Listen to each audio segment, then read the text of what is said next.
So, good morning, students. We are going to teach you class 7 subject science chapter 1 nutrition in plants पौधों में पोषण।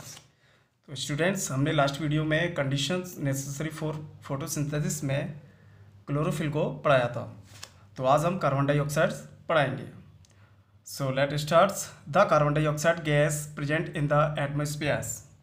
वातावरण में मौजूद carbon dioxide gas is absorbed by small openings present in the leaves called stomata. Stomata नामक पत्तियों में मौजूद छोटे छोटे छिद्रों द्वारा अवशोषित हो जाती है। सिंगुलर स्टोमा, एक वचन रंध्र। Each stoma consists of 2 guard cells and a stomatals opening. प्रत्येक रंध्र में 2 रक्षक कोशिकाएं और एक स्टोमेटल्स उद्घाटन या प्रारंभिक रंध्र होता है। Sunlight is necessary for the process of photosynthesis. प्रकाश संश्लेषण की प्रक्रिया के लिए सूर्य का प्रकाश आवश्यक है। इन एक्टिविटी 3, गतिविधि 3 में the parts did not turn blue black because of the absence of starch. Starch की अनुपस्थिति के कारण भाग नीला या काला नहीं होता है या नहीं हुआ। As the leaf was covered with black paper strips, it did not receive sunlight and hence did not produce starch during photosynthesis. चूंकि पत्ती वाले कागज की पट्टी से ढकी हुई थी, इसलिए उसे धूप नहीं मिली और इसलिए प्रकाश संश्लेषण के दौरान स्टार्च का उत्पादन नहीं हुआ या स्टार्च रिमूव हो गया।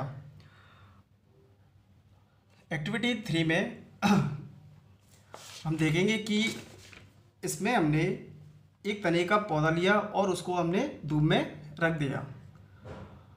पौधे की पत्ती को काले कागज की पट्टी से हम 5-6 घंटे के लिए ढक देंगे। अंधेरे में क्या होता है, अंधेरे में प्लांट्स जो पट्टी ढकी हुई है ब्लैक पेपर से, उसमें से स्टार्च रिमूव हो जाता है। अब पत्ती पर हम आयोडीन का सॉल्यूशन डालेंगे। आप देखेंगे कि कागज की पट्टी से ढका हुआ हिस्सा रंग नहीं बदलता है, जबकि हरे रंग का हिस्सा उसके रंग को नीला या काला कर देता है।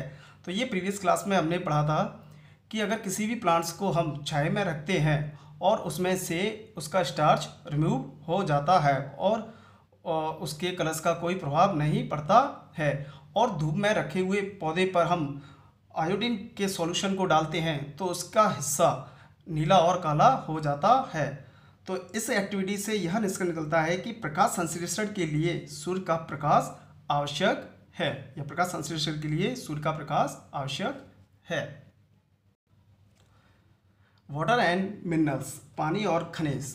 The roots of plants absorb water from the soil and transports into the other parts through a network of tube called xylem.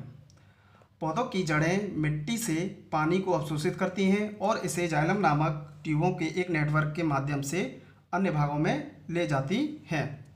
Carbon dioxide combines with reaction to produce the food that is glucose. Carbon dioxide प्रक्रिया के साथ मिलकर भोजन का उत्पादन करते हैं जो ग्लूकोज है। This is then transported through special conducting tubes called phloem to different parts of the plant. इसके बाद पौधों के विभिन्न हिस्सों में फ्लोएम नामक विशेष संभाग ट्यूबों के माध्यम से ले जाया जाता है। हेटरोट्रॉफिक्स न्यूट्रिशन, परपोषी पोषण। Plants that can not prepare their own food and depends on plants and other organism for their nutrition are now as heterotrophs. ऐसे पौधे जो अपना भोजन स्वयं तैयार नहीं कर सकते हैं और उनके पोषण के लिए पौधों और अन्य जीवों पर निर्भर होते हैं, उन्हें हम हेटरोट्रॉफ्स के रूप में जानते हैं। या वो हेटरोट्रॉप्स के रूप में जाने जाते हैं। And nutritions can be further categorised